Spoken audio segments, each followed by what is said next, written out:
May 3rd, 1961. This day, President Habib Bourguiba of the Tunisian Republic arrives in Washington on the personal invitation of President Kennedy for a state visit to the United States.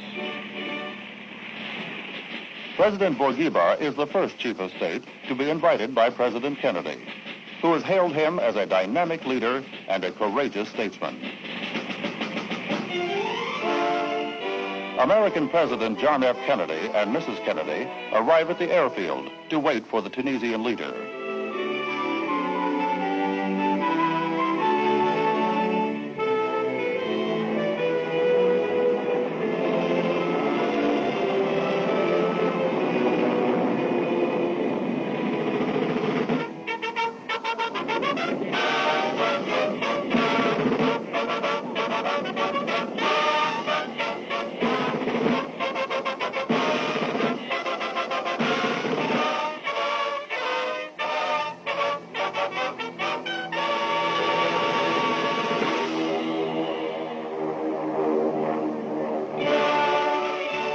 First to welcome him are the American Chief of State and First Lady.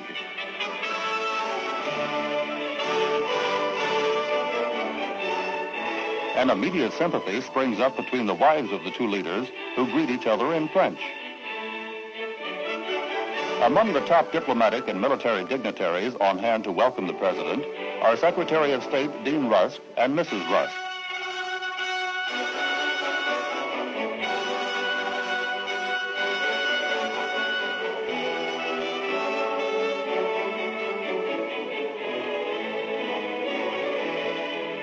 President Kennedy expresses the American people's welcome to a man who is a champion of freedom and who fought for his country's independence.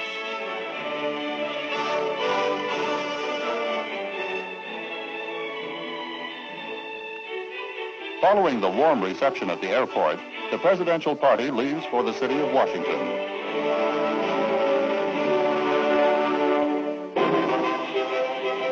The streets are thronged by Americans cheering the African leader as a parade escorts him on his way.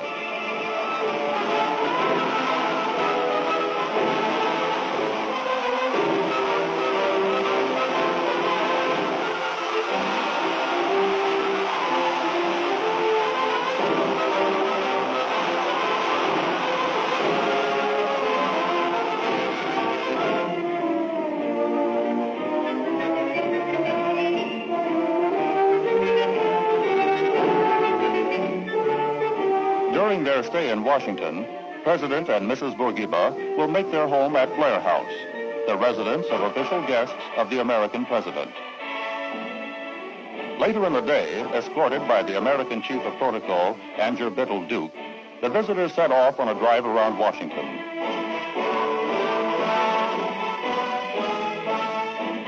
Their visit has come at an auspicious time. The American capital is at its scenic best in the month of May. The Jefferson Memorial interests the president.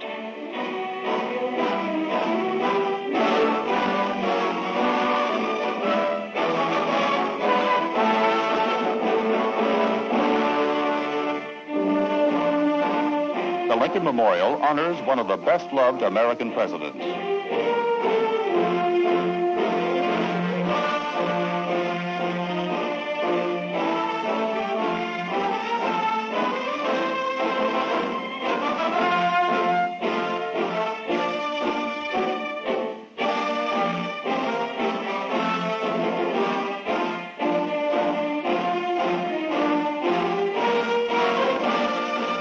The Tunisian Chief of State arrives to pay his respects to the memory of Abraham Lincoln, whose work and life, he stated, have greatly inspired his own.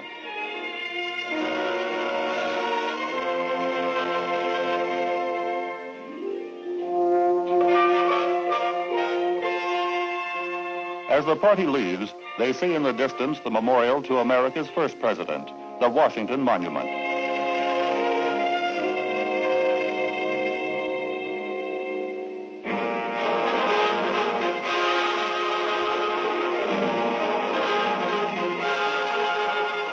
That evening, President and Mrs. Kennedy hold an official dinner in honor of President Bourguiba at the White House. Leaders of official Washington are present. The splendor of the occasion is recorded by cameramen of many nations.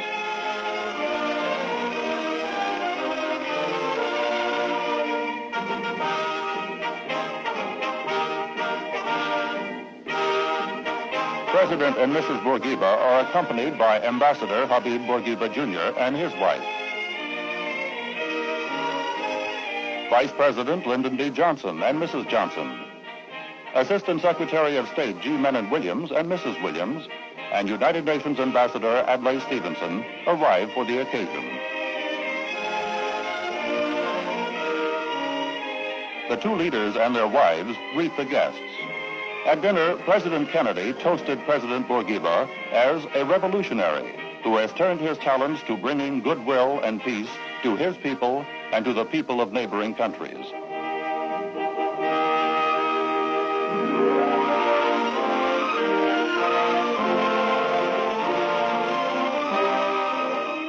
As a tribute to the visiting Chief of State, the American Congress convenes in a joint session.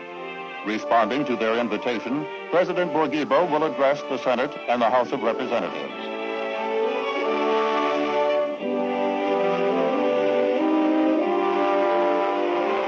The elected representatives of the American people welcome President Bourguiba as a lover of freedom and humanity and a great world citizen.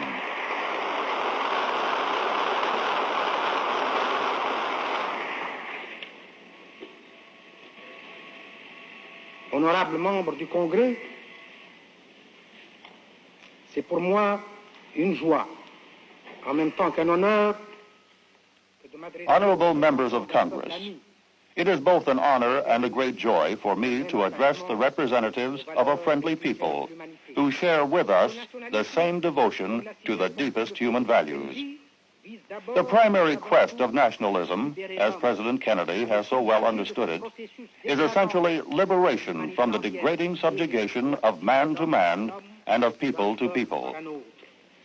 Nous n'avons jamais hésité, en ce qui nous concerne, à souligner à l'adresse du monde occidental. We have never hesitated to point out to the Western world the harm it has done itself by compromising with its own principles in order to avoid giving offense to some of its members. It is therefore a real source of satisfaction to us to see the United States of America return to its traditional policy of anti-colonialism and support for the principle of self-determination and independence for all people. We have never ceased to proclaim our full and unqualified support for the struggle of our Algerian brethren for independence, or to translate that support from the moral to the material plane. Puissent les peuples tunisiens et américains affronter un avenir. May the Tunisian and American peoples look forward to a future in which these links will be even stronger, based as they are on understanding, respect, and affection. These excerpts, and indeed the entire speech, met with a warm response. The Washington headquarters of the American Federation of Labor, Congress of Industrial Organizations. President Bourguiba renews an old acquaintance as he is warmly greeted by George Meany, president of the AFL-CIO. Mr. Meany shows President Bourguiba a mosaic bearing the motto, "Labor is Life," at the building's entrance. The president inscribes his good wishes in the guest book. George Meany of the AFL-CIO and his guest have been friends since the Tunisian leader attended an international labor conference in San Francisco in 1951.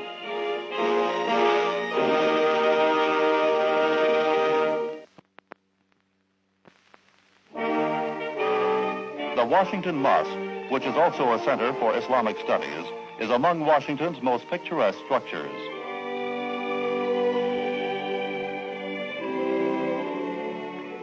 President Bourguiba is greeted by ambassadors to the United States from Islamic countries.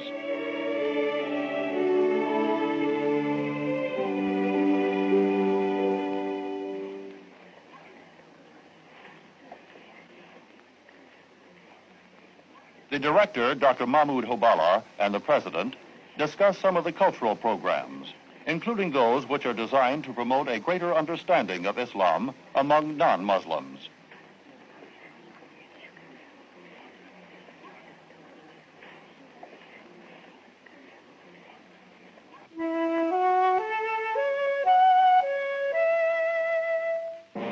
At the National Press Club, American and international journalists gather to hear a talk by President Bourguiba.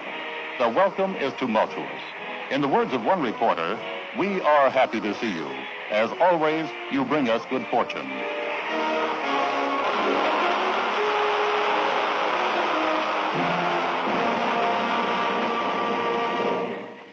Monsieur le Président, Messieurs, c'est avec un réel plaisir que je vous rencontre de nouveau, après 5 ans,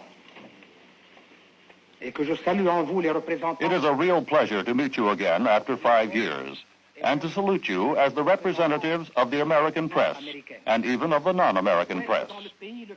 I hope that in the richest and most powerful country in the world, the press does not forget that alongside of its duty of informing, there exists for it an exalted duty of forming, educating and elevating man, and of inculcating in him a sense of solidarity.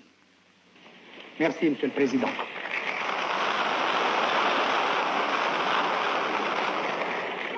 The Zoological Gardens is the home of a pair of Tunisian gazelles, presented in 1958 by President and Mrs. Bourguiba. She now sees an offspring born in Washington. This shy, delicate creature will grow up into one of the most graceful of all animals.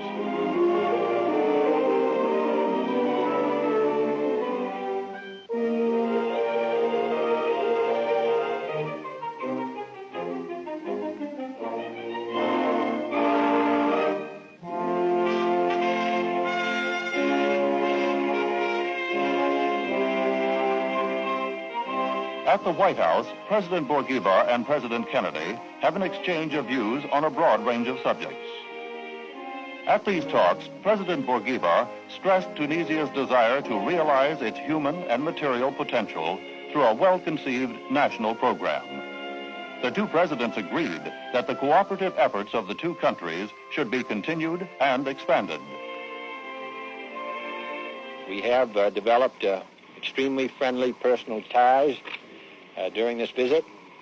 I've admired him for a great many years, and I must say that he leaves Washington with the sure knowledge that he holds a memorable place in the hearts of all Americans who value fortitude, perseverance, and vision. Je suis très fier des paroles aimables et affectueuses de Monsieur le Président Kennedy. Nous avons combattu pour la liberté. Nous continuons cette lutte pour... I am most proud of the kind words just spoken by President Kennedy. We have fought for liberty, and we continue the struggle to obtain the conditions for the full exercise of that freedom. In this second phase of our struggle, we have as a supporter President Kennedy and the people of the United States, whose welcome has gone straight to our hearts. Et le peuple américain, dont l'accueil nous est allé droit au cœur.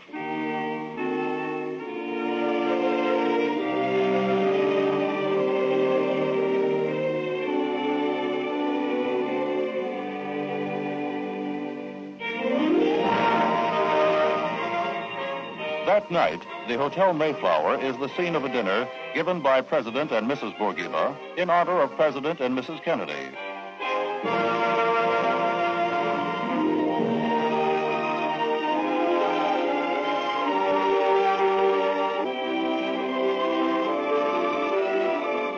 Ambassador Habib Bourguiba Jr. escorts Mrs. Kennedy, while Mrs. Bourguiba Jr. is escorted by President Kennedy. Other guests include leading political and diplomatic figures. At the request of photographers, the two presidents and their wives pose for photographs before rejoining the party.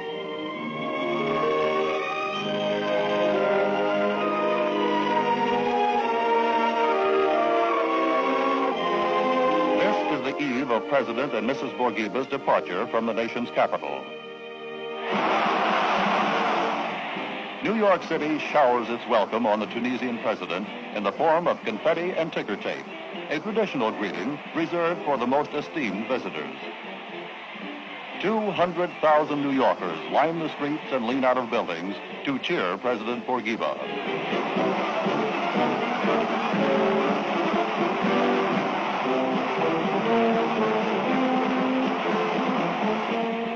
The ovation moved the Tunisian leader to say, "This strengthens my conviction that our two peoples must stand together."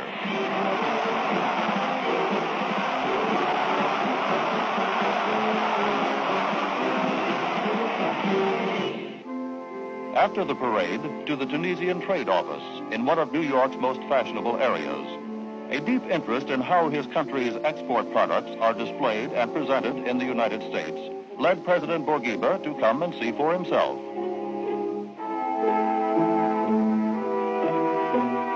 Olives and olive oil occupy an important place in the trade office's exhibits. Tunisian crafts are also displayed, such as this ornate bird cage and colorful rugs. Passers-by show their interest in the Tunisian chief of state and wait for a chance to meet him.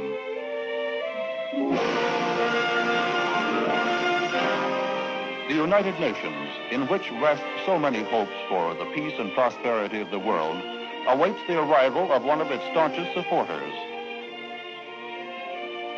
President Bourguiba is warmly greeted by United Nations Secretary General Dag Hammarskjöld.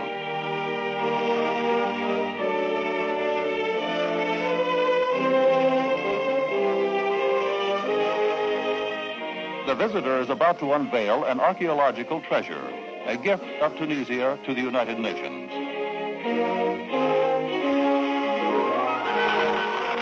The mosaic, discovered in 1939 in Hydra, is nearly 2,000 years old and will stand in the delegates' lounge.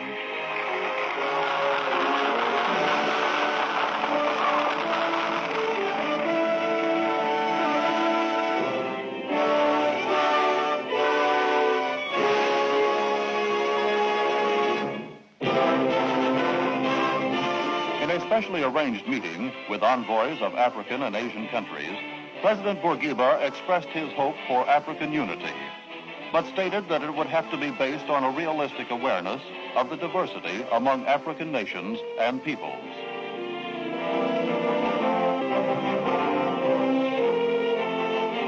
At the Waldorf Astoria Hotel, a reception is given by Tunisian ambassador to the United Nations, Manji Slim, in honor of the chief of state. United Nations delegates and envoys come to the reception to meet the president. Ambassador Slim stands beside the president as he receives the United Nations delegates.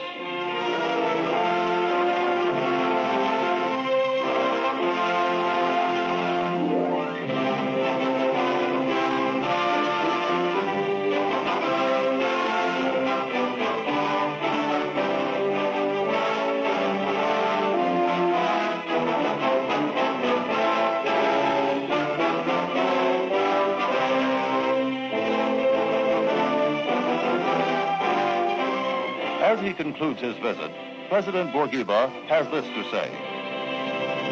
J'ai été très touché par la chaleur de l'accueil que j'ai rencontré aussi bien à Washington qu'à New York, partout où j'ai passé.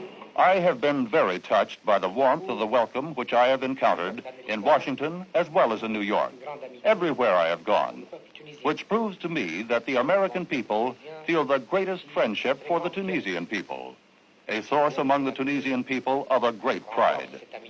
I hope that the future reinforces that friendship and that we will be strong enough to withstand the vicissitudes of destiny.